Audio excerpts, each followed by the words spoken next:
오늘 증거할 말씀입니다. 마태복음 7장 1절에서 5절 말씀입니다. 비판을 받지 아니하려거든 비판하지 말라. 너희의 비판하는 그 비판으로 너희가 비판을 받을 것이요 너희의 헤아리는 그 헤아림으로 너희가 헤아림을 받을 것이니라. 어찌하여 형제의 눈 속에 있는 티는 보고 내 눈 속에 있는 들보는 깨닫지 못하느냐. 보라, 내 눈 속에 들보가 있는데 어찌하여 형제에게 말하기를 나로 내 눈 속에 있는 티를 빼라 하라 하겠느냐. 5절, 외식하는 자여 먼저 내 눈 속에서 들보를 빼어라. 그 후에야 밝히 보고 형제의 눈 속에서 티를 빼리라. 아멘. 비방과 판단이라는 제목으로 은혜를 받고자 합니다. 비판은 비판을 낳는다. 이렇게 이제 일단 우리에게 알려주고 있어요. 누구를 비판하기를 좋아하는데 그런 비판은 언제나 비판으로 되돌아오게 된다는 거죠. 3절 4절에 보니까 너희는 비판을 할 수 있는 자가 아니라는 겁니다. 마지막 5절에 나부터 온전하게 되라. 이런 식으로 지금 교훈이 이어지고 있는 내용이에요. 지금 이게 산상수훈 중에서 주신 건데 비병과 판단이라는 이 명제 자체가 하나님이 구속 역사 중에서 우리에게 보이시는 고유 영역 중에 하나라는 얘기예요. 야고보서의 4장 11절에 이렇게 기록되어 있어요. 형제들아, 피차 비방하지 말라. 형제를 비방하는 자나 형제를 판단하는 자는 곧 율법을 비방하고 율법을 판단하는 것이라. 내가 만일 율법을 판단하면 율법의 준행자가 아니요 재판자로다. 이렇게 정의를 하면서 12절에 입법자와 재판자는 오직 하나님이시니 능히 구원하기도 하시며 멸하기도 하시느니라. 너는 누구간데 이웃을 판단하느냐. 이렇게 준 교훈이에요. 자, 그럼 여기서도 분명히 율법을 누가 만들었어요? 하나님이 만들었어요. 그래서 하나님이 우리에게 율법을 주신 이유가 뭐예요? 준행하라. 이겁니다. 준행하라.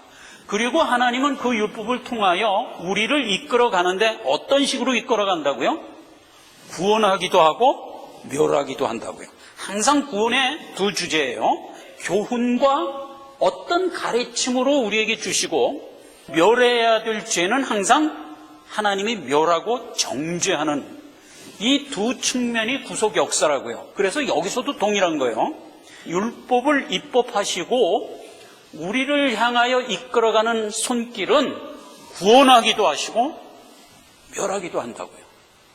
이 비방과 판단이라는 분야도 하나님 고유 영역이다 하는 것을 우리가 기본적으로 알고 들어가자 하는 겁니다. 자, 이왕에 이 얘기가 나왔으니까 하나님 고유 영역에 대해서 우리가 지금까지 살펴왔는데 그 제목들을 다시 한번 상기해 봅시다. 주보에 기록되어 있어요. 신명기 30장에 보면 생사화복, 인간의 생사화복을 하나님이 주장하세요. 이거는 그 어떤 피조물도 할 수가 없는 거예요. 그 다음에 사랑을 베푸시는 일, 이것도 하나님의 고유 성품이세요. 로마서 5장 8절에는 그리스도께서 우리에게 베풀어 주신 사랑을 무엇으로 확증해 주셨나요? 십자가 대속으로 확증해 줬어요. 그랬죠? 요한일서에는 사랑 자체가 하나님이시래요. 부르심을 받은 자라면 우리의 성품이 마땅히 사랑하는 자가 되어야 된다라는 얘기였고요. 대속의 역사함, 이게 하나님 고유 영역이에요. 고린도서 2장 7절로 8절. 하나님이 십자가 대속으로 우리를 구원하고자 하는 것은 만세전에 예정한 거예요. 그 예정대로 우리를 구원했다고요. 십자가 대속이 우리 구속의 은혜고 그게 하나님만 하신 고유 영역이다 하는 겁니다. 그 다음에 구원의 절대 주권, 우리를 구원할 수 있는 분은 오직 예수 그리스도의 십자가 대속의 은혜밖에 없어요. 그 어떤 것으로도 우리는 구원받을 수가 없어요. 이걸 이제 우리가 알아야 되고요. 맹세와 저주, 이건 하나님이 우리를 이끌어 가시는 모습 중에 하나라고 그랬어요. 하나는 구원을 하고 하나는 멸하고 하나는 이 양대산맥에 대한 하나님 손길의 모습이에요.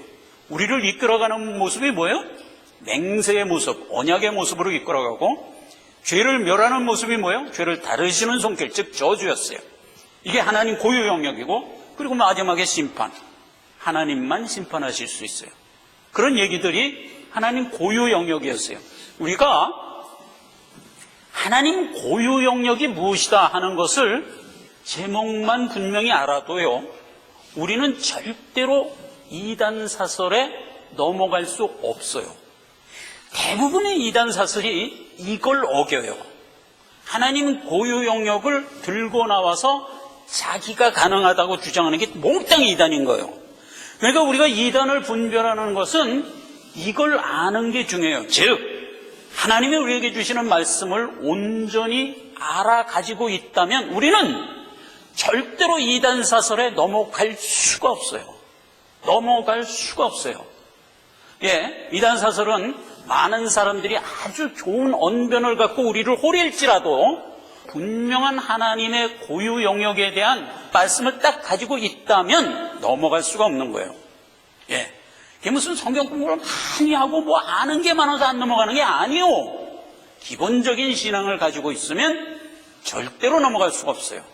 그래서 이제 여기서 비방 판단도 하나님의 고유 영역이세요.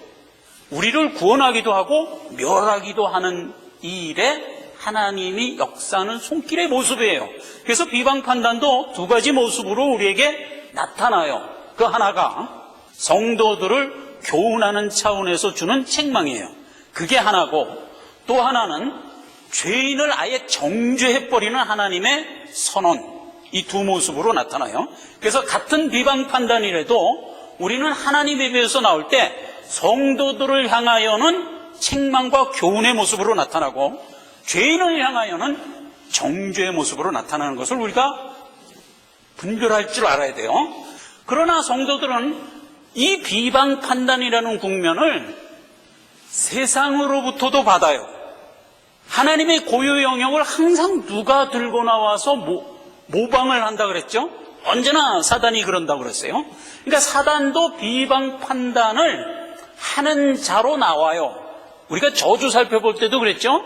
저주는 하나님이 죄를 다루시는 고유 영역의 손길인데 마치 사단도 자기가 저주를 베풀 수 있는 것 같이 떠들고 나오는 거란 말이에요. 그러니까 그 무조건 이단이에요. 그리고 그럴 수 없는 거고, 그와 마찬가지로 여기서 비방 판단도 마찬가지인 거예요. 사단이 비방 판단을 우리에게 가하면서 나타나요.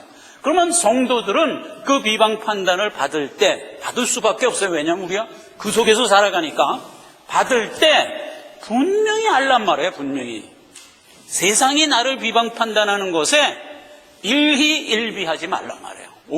마침 오늘 읽은 그 교동문이 바로 이 부분을 타치했더라고.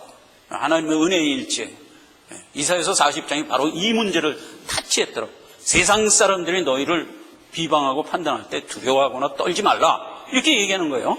자, 그래서 이제 우리가 이거를 안다면 하나님이 우리에게 주시는 어떤 책망은 달게 받고, 세상이 우리에게 주는 것은 개의하지 않고, 이러면서 이제 우리는 나갈 수 있는 거예요. 그러라는 거예요. 그래서 이제 자세히 좀 보자 말이에요. 하나님이 우리를 책망하는 국면은 계속 성화의 여정 가운데 늘 있습니다. 성경을 읽다 보면 어찌하여라는 말을 우리가 자주 만나게 돼요. 이게 이제 하나님이 우리를 교훈하는 측면 중에 하나예요. 가장 대표적인 게 어디 있을까? 창세기 벽두에 선악과를 따먹자 하나님이 와서 하와와 아담에게 한 소리예요. 창세기 3장 13절. 여호와 하나님이 여자에게 이르되 내가 어찌하여 이렇게 하였느냐. 이게 지금 하나님이 우리를 책망하는 거예요. 그런데 이게 무슨 차원에서 책망을 할까? 바로 가라 이거죠. 바로 가라. 그런 차원에서 책망하고, 결국은 하나님은 그 말 끝에 우리에게 뭘 입혀줬어요? 가죽옷을 입혀줬다고. 우리를 구원한다고요. 그렇게 하나님은 나아가시는 겁니다. 이사야서 42장 5절. 내 영혼아, 내가 어찌하여 낭망하며 어찌하여 내 속에서 불안해하는고?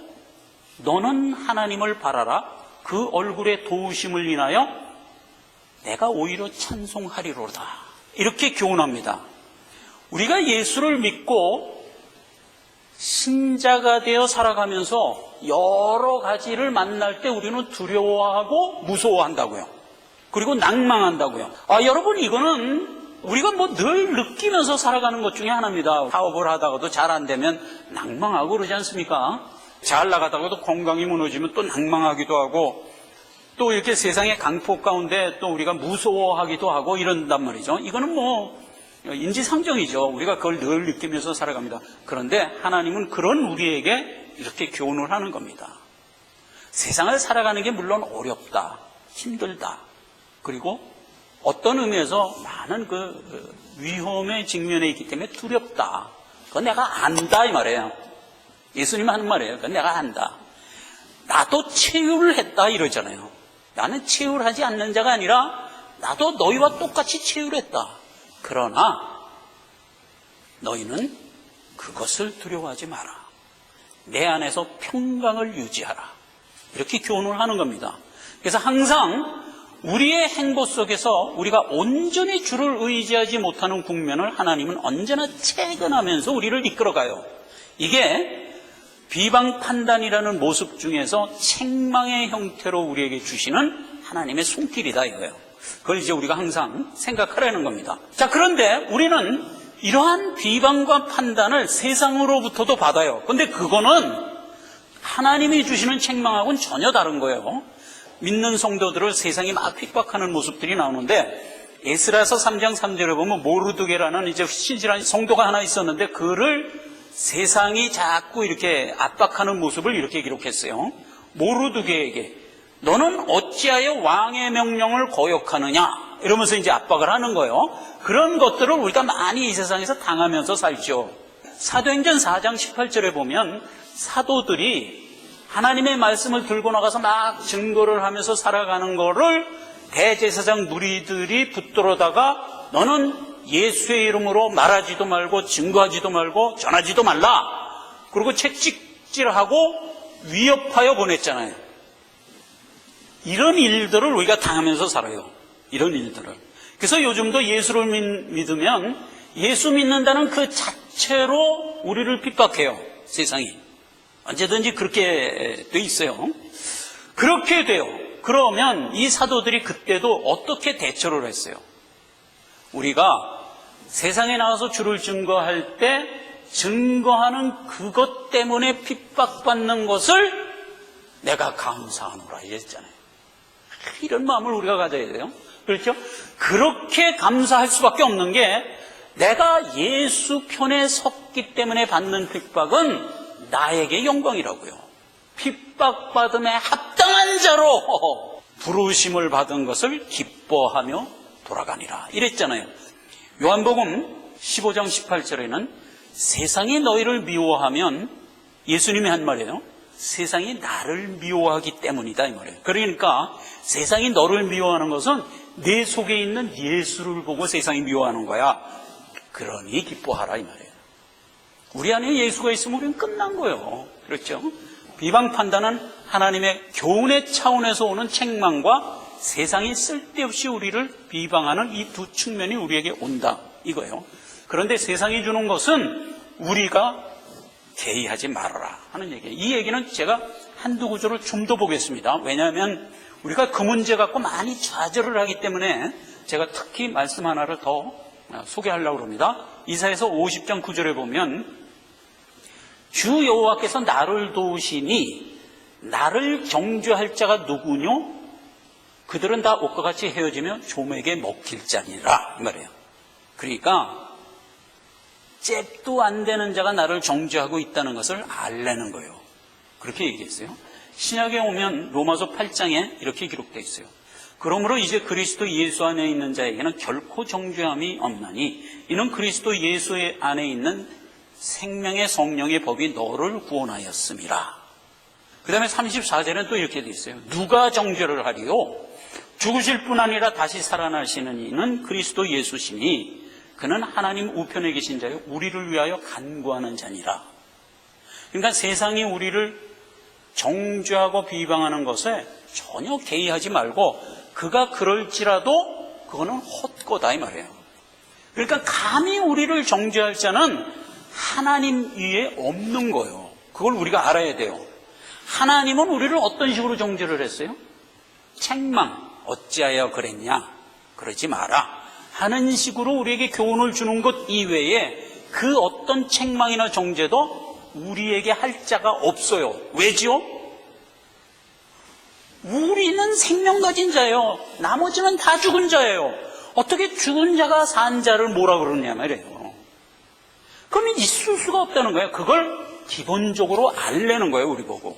그렇게 된 거예요. 제가 이제 이 말씀을 준비하면서 이번 주에는 왜 그런지 아주 유난히 피곤했어요. 그래갖고 이제 어제 잠을 자는데 세상에 12시간을 잤어요. 8시부터 피곤해갖고 들어가서 잤는데 깨보니까 아침 8시야. 세상에 12시간 잡으면 치면. 그런데 이제 꿈에 계속 제가 그 세상의 강포에 눌려있는 그런 식의 꿈을 계속 꿨어요. 근데 이제 중간중간 깨지 않습니까? 깨서 이제 제가 그 꿈이 하도 새로워서 이렇게 생각을 합니다.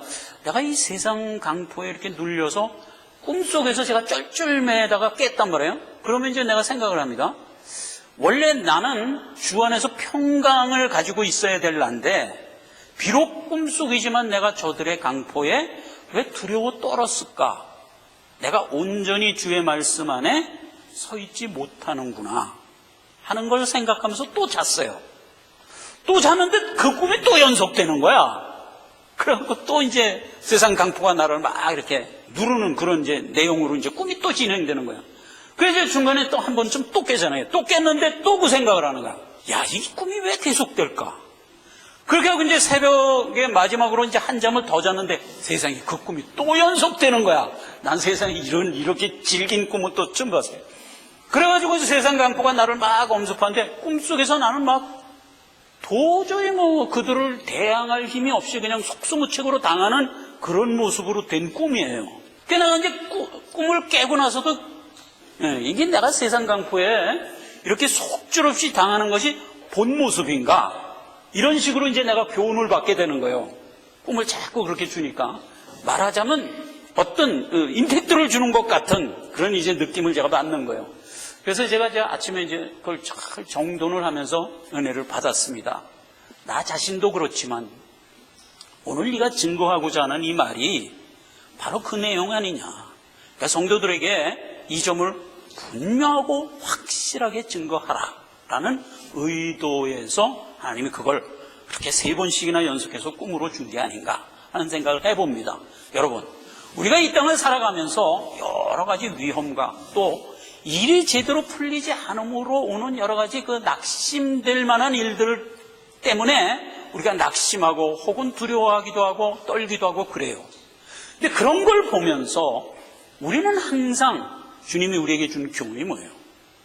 우리는 주 안에 생명 싸게 안에 지금 쌓여서 이 길을 가고 있다는 것을 목매간에도 잊지 말란 말이에요. 그러면서 분명히 세상이 우리에게 주는 압박은 견디기 어려운 거예요. 제가 길이 쉽다는 얘기가 아니에요. 분명히 견디기 어렵지만 그러한 가운데서도 우리는 평정심을 잃지 말고 주를 의지하는 마음을 이때가 찬스다라고 생각하고 더 의지하며 나가는 자가 되자 하는 겁니다. 은혜와 사랑으로 책망하면서 가는 그 손길은 우리를 향한 손길이지만 멸하는 자에게는 아니에요. 냉엄하고 엄격하게 그들에게 정죄의 말을 퍼붓고 있어요. 우리하고 틀려요. 그 부분을 살펴보면 우리가 얼마나 복된 자인가 하는 것을 알게 됩니다.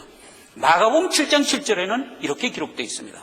사람의 계명으로 교훈을 삼아 가리키니 나를 너희가 헛되이 경배하는도다. 이건 불신자를 향하여 주는 책망이에요. 우리 보고 들으라는 거예요, 사실은. 아까 제가 그랬죠, 서두에. 하나님의 절대 주권 몇 가지만 알아도 분별력을 갖고 납당 막을 수가 있어요. 누가 와서 저주 들고 나오면 애비 이단 금방 알 수가 있어요, 우리는.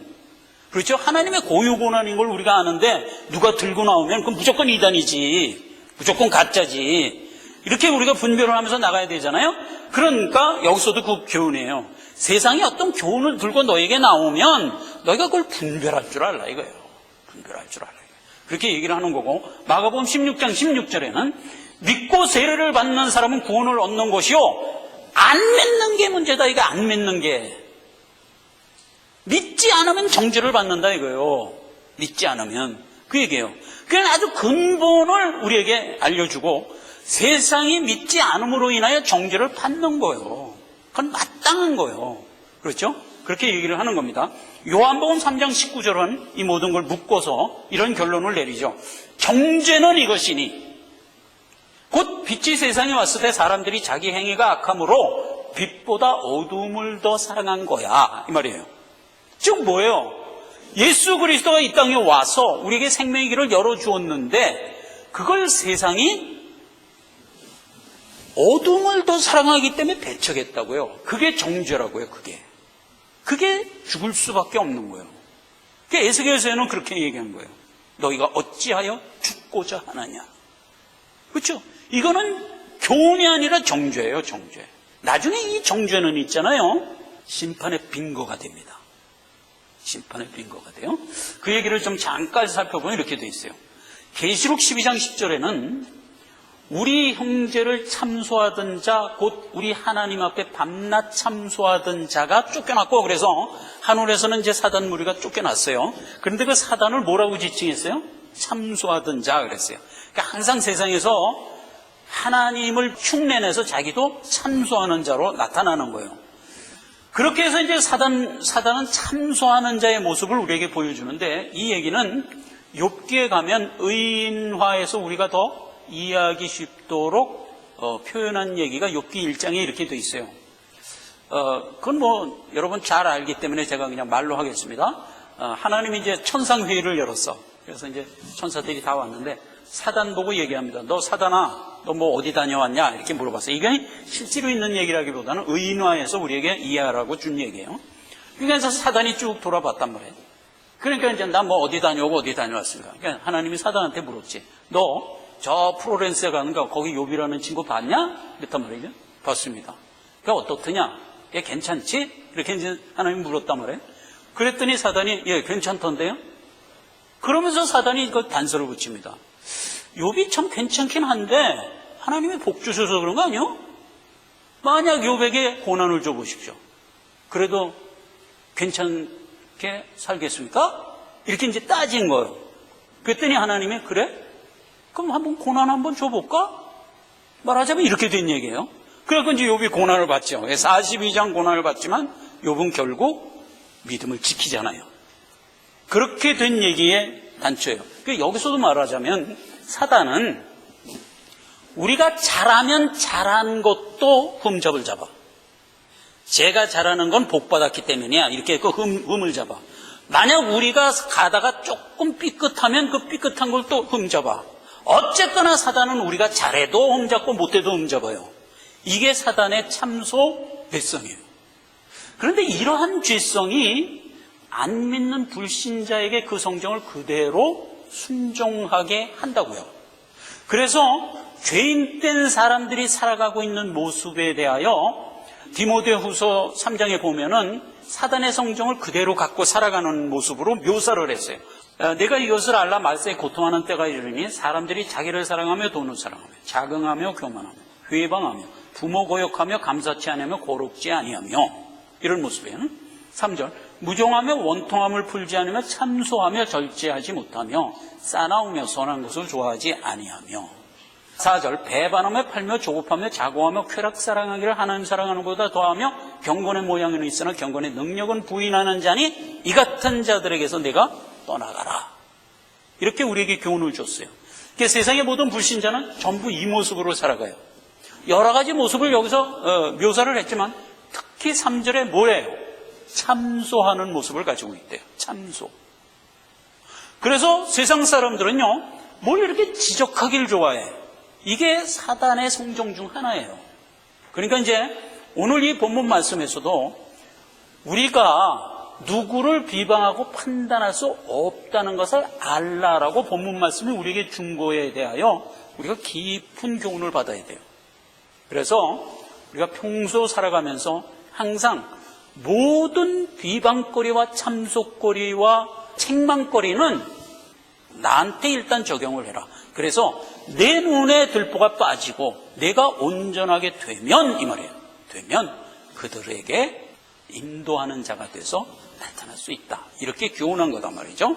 자, 그래서요, 오늘 결론적으로 우리가 한 가지를 정돈을 합시다. 은혜를 베푸는 모습은 여러 가지 형태로 나타나는데 어쨌든 우리를 가르치는 모습으로 나타나요. 성령을 내주시켜줘서 죽었던 내용을 살려놓고 성령의 능력으로 주신다는 사실. 그러므로 이 교훈과 가르침은 생명력이 있다고요. 그리고 실질적으로 우리에게 와서 쌓인다고요. 신명기 6장 1절에는 이는 곧 너희 하나님 여호와께서 너희에게 가르치라고 명하신 바 명령과 규례와 법도라. 이것은 너희가 건너가서 살 땅에서 행할 것이라 그랬어요. 자, 이게 굉장히 중요해요. 오늘의 결론이에요. 우리에게 주시는 모든 교훈은 내 본향 천국 가서 행할 거라고요. 거기서 훈련하려고 생각하면 안 돼요. 출애굽기 4장 12절에는 내가 네 입과 함께 있어서 할 말을 가르치리라. 그래서 여기서 훈련을 받고 있는 자에게 하나님의 말씀을 내 입에 주겠다 이렇게 얘기를 했잖아요. 신약에 오면 그 얘기가 이렇게 됐어요. 누가복음 12장 12절에 마땅히 할 말을 성령이 곧 그때에 너에게 가르쳐 주리라 이 말이에요. 그러니까 염려하지 말고 가라는 거예요. 우리가 받은 말씀을 우리가 마음속에 간직하고 있으면요, 그 말씀이 나를 이끌어요. 그렇죠? 나를 이끌고 나로 하여금 분별하게 해요. 예수 그리스도의 말씀이 아닌 것을 우리가 스스로 배척하게 만들어주세요. 그렇죠? 하나님이 앞서가면 우리는 그의 양인 거로 쫓아가는 거죠 말이에요. 성령의 내주함의 능력이다. 그리고 나에게 말씀을 넣어주셔서 그 말씀을 살아있는 내용이 받아가게 함으로써 가능한 일이다. 자, 여러분, 천국을 들어가는데 천국을 딱 보여줘. 야, 나 저기 가서 살 거야 하고 천국 가면 합당할까 안 할까? 요거 한번 생각해 보자 말이에요. 합당치 않아요.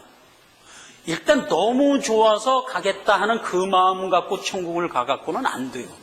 그래서 성경은 언제나 천국에 대한 묘사를 안 해요. 여러분 성경 쭉 읽어봐도 천국에 대한 묘사 있는 거 봤어요? 없어요. 그냥 거긴 좋은 곳이다 그렇게만 돼 있어요. 젖과 꿀이 흐르는 곳이다 이렇게 이상 더 얘기를 안 했어요.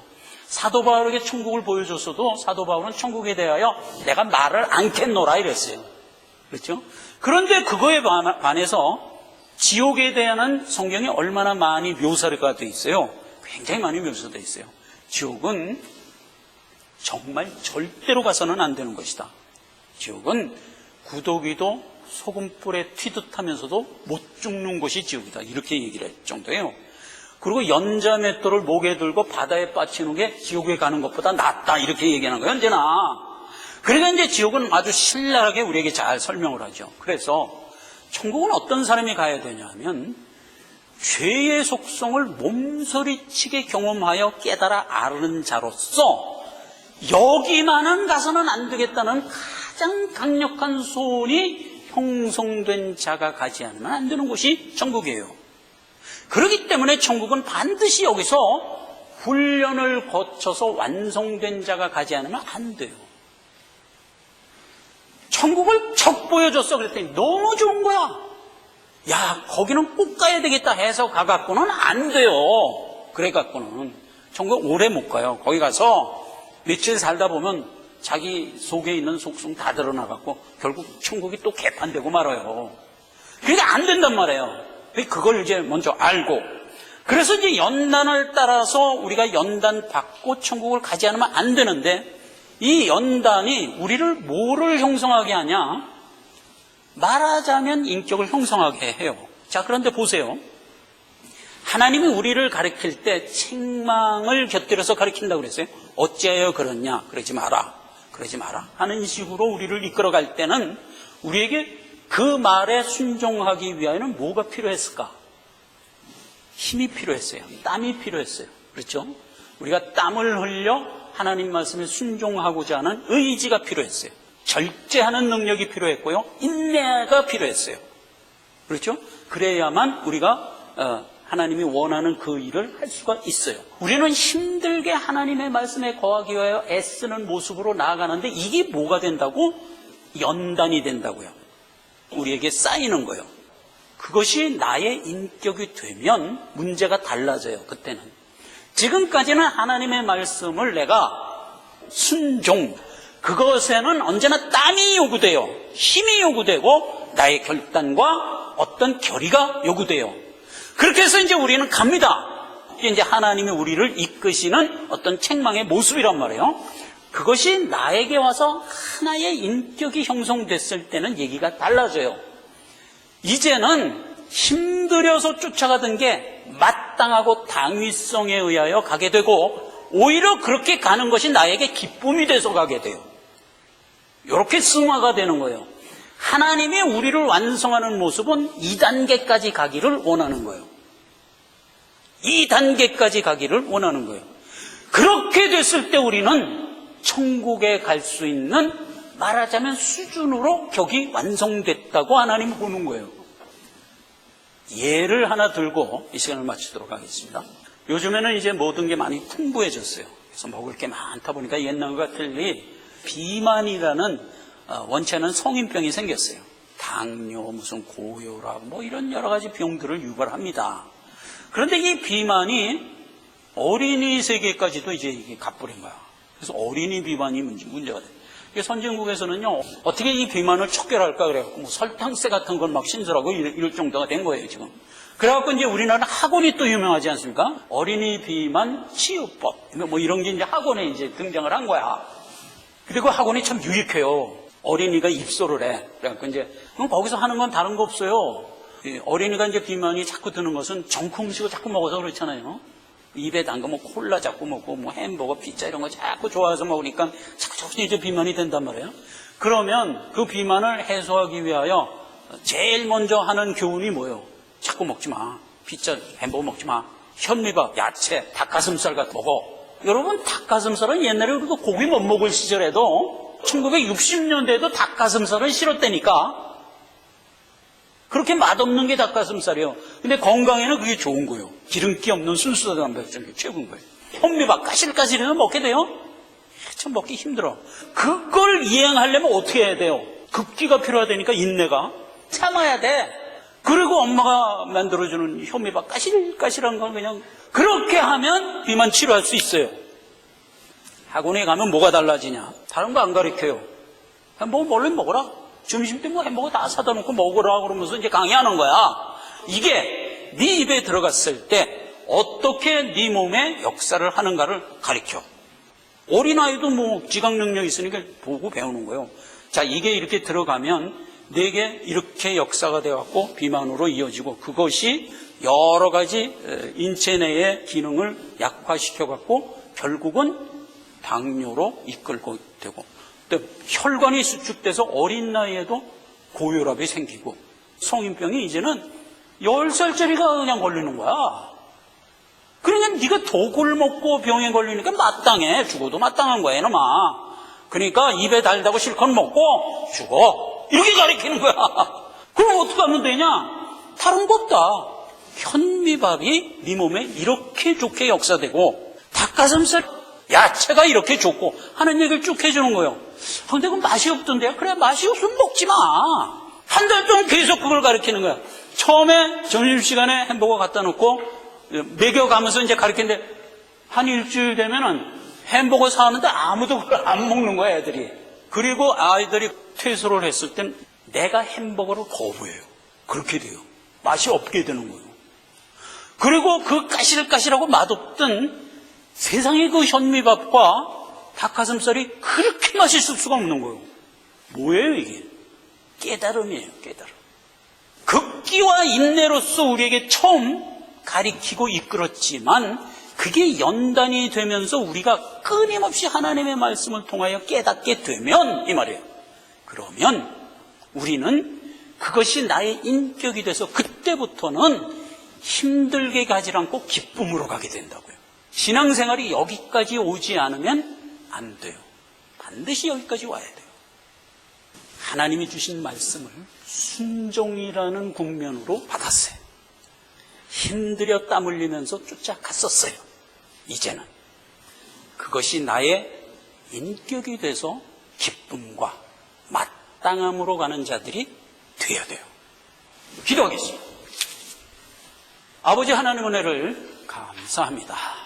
하나님께서 오늘 비방과 판단이라는 제목으로 우리에게 좋은 교훈을 주셨습니다. 책망의 국면으로부터 가르침을 받아 우리가 점점 자라가지만 마침내 하나님이 우리에게 원하는 바는 인격으로 깨달아 아는 자까지 자라나기를 원하십니다. 이 수준에까지 서게 하옵소서. 그리하여 천성의 뜻을 두고 살아가는 여정이 기쁨과 마땅함으로 나가는 우리의 발걸음이 되게 하여 큰 복을 받고 영광을 돌리는 자들이 다 되게 하옵소서. 예수님의 이름으로 기도했습니다. 아멘. 찬송가 부르고